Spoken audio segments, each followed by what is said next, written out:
মেঘের খোঁজে লিখেছেন চন্দন নাথ। মেঘেদের কাণ্ড দেখো কীরকম অবাধ্যতা, ওরা কেউ শুনছে না আর বড়দের কারুর কথা।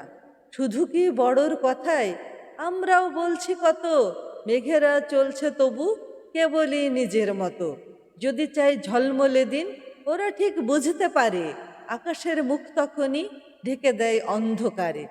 যখনই বলছি আবার দে না মেঘ বৃষ্টি ধারা, ওরা হয় অমনি উধাও, শুনশান আকাশ পারা। দেখো কি দুষ্টু ওরা, কি ভীষণ খামখেয়ালি, যেখানে ইচ্ছে হবে সেখানে ঝরাই খালি। কতদিন রুক্ষ মরু, বলেছি পারছি না আর, এসো মেঘ আমার কাছে, ছোঁয়া দাও বৃষ্টি ধারা।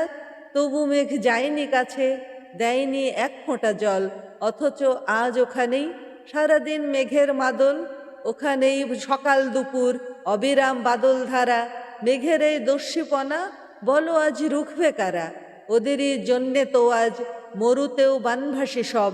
মানুষের সর্বনাশে মেঘেদের এখন পরুক, অথচ এই এখানে আমাদের দিনাজপুরে, আমাদের কোচবিহারে মাটি আজ যাচ্ছে পুড়ে।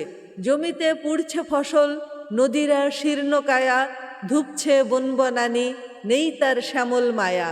আকাশে দুচোখ তুলে ডাকি তাই মেঘ ছুটে আয়, আমাদের রুক্ষ মাটি ভেজা আজ বৃষ্টি ধারায়।